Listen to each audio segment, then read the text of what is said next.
Assalamualaikum warahmatullahi wabarakatuh. Di sini saya Hilmi Manbaklikam akan menjelaskan tentang filsafat pendidikan perennialisme. Secara etimologis, kata perennial berasal dari bahasa Latin yaitu perennis, yang artinya kekal selama-lamanya atau abadi. Sehingga filsafat perennial dikatakan juga sebagai filsafat keabadian. Filsafat perennial adalah suatu pengetahuan mistis universal yang telah ada dan akan selalu ada selamanya. Filsafat perennial sebagaimana yang dikatakan oleh Leibniz merupakan yang pertama, metafisika yang mengakui realitas ilahi yang substansial bagi dunia benda-benda hidup dan akal. Yang kedua, psikologi yang menemukan suatu yang sama di dalam jiwa dan bahkan identik dengan realitas ilahi. Yang ketiga, etika yang menempatkan tujuan akhir manusia pada pengetahuan tentang dasar yang imanen maupun transenden dari segala yang ada. Dasar-dasar filsafat perennial dapat ditemukan di antara adat dan tradisi pada suku-suku primitif di setiap belahan dunia dan dalam bentuk yang berkembang secara penuh. Ia memiliki tempat khusus dalam agama-agama besar. Filsafat perennial oleh Nas juga dikatakan sebagai tradisi, namun bukan tradisi dalam arti umum. Tradisi ini berisi pengertian tentang kebenaran yang merupakan asal ilahi. Ia juga mengimplikasikan suatu kebenaran batin yang terdapat bentuk-bentuk kesucian yang berada dan unik. Yang keberadaan itu adalah satu. Filsafat perennial secara sederhana sebenarnya suatu pandangan yang sudah menjadi pegangan hidup bagi mereka yang menyebut dirinya pengabut hikmah, seperti pada Gnosis dalam Kristen dan para Sufi dalam Islam.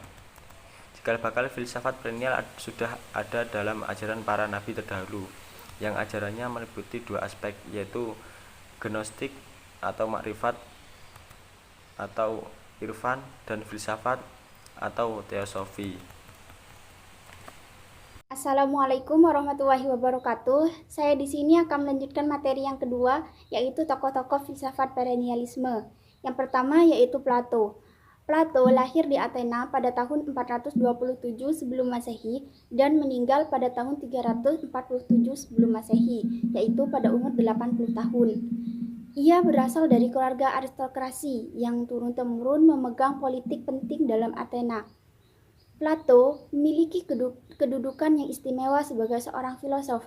Ia pandai menyatukan puisi dan ilmu seni dan filosofi. Pandangan yang abstrak sekalipun dapat dilukiskan dengan gaya bahasa yang indah.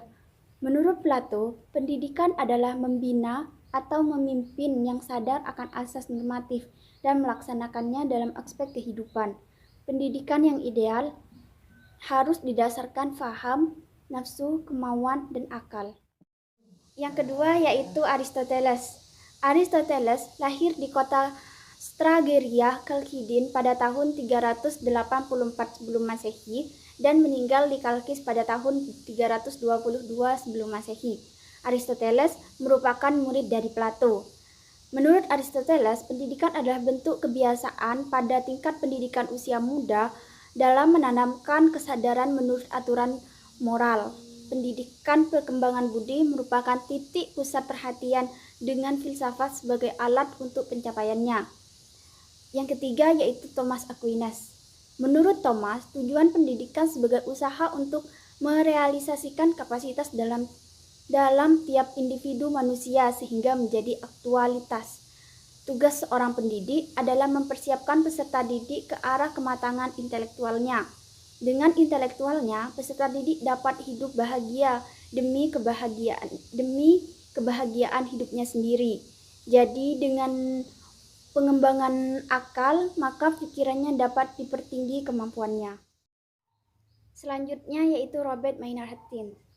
Hutton lahir pada tanggal 17 Januari 1899 dan meninggal pada usia 78 tahun. Ia adalah seorang filsuf pendidikan Amerika.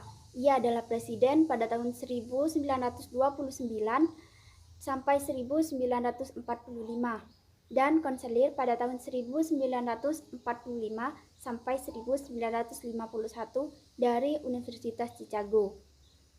Hutton mengemukakan bahwa manusia pada hakikatnya adalah makhluk rasional. Pada tujuan pendidikan adalah sama dengan tujuan hidup, yaitu untuk mencapai kebajikan. Pendidikan harus sama, yaitu memperbaiki manusia sebagai manusia yang lebih baik. Ia juga menggambarkan bahwa pendidikan yang ideal yaitu pendidikan yang menumbuhkan daya intelektual. Hutton menekankan bahwa pendidikan itu harus bersifat universal, karena rasionalitas manusia ialah universal. Yang terakhir yaitu Mortimer Adler. Adler lahir pada tanggal 28 Desember 1902 dan meninggal pada tanggal 28 Juni 2001, yaitu pada umur 98 tahun. Ia juga seorang penulis, pelopor pendidikan, dan seorang filsuf Amerika Serikat. Sebagai seorang filsuf, ia berkarya dalam tradisi Aristotelians dan Thomistik.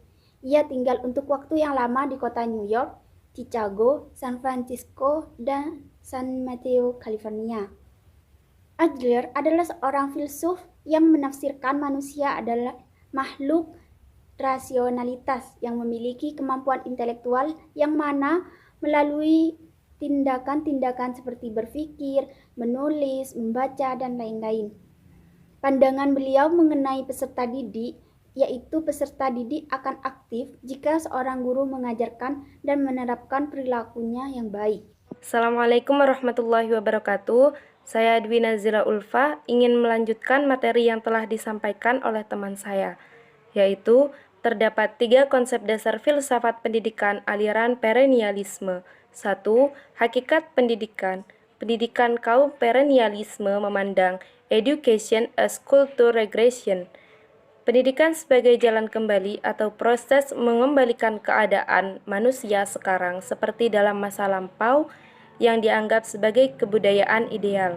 Tugas pendidikan adalah memberikan pengetahuan tentang nilai-nilai kebenaran yang pasti, absolut, dan abadi yang terdapat dalam kebudayaan masa lampau yang dipandang sebagai kebudayaan ideal tersebut. Sejalan dengan di atas, penganut perennialisme percaya bahwa prinsip-prinsip pendidikan juga bersifat. 2.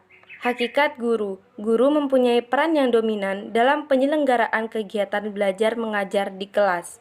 Guru hendaknya adalah orang yang mempunyai cabang ilmu yang bertugas membimbing diskusi yang akan memudahkan siswa dalam menyimpulkan kebenaran yang tepat tanpa celah, dan guru dipandang sebagai orang yang memiliki otoritas dalam suatu bidang pengetahuan dan keahliannya tidak diragukan.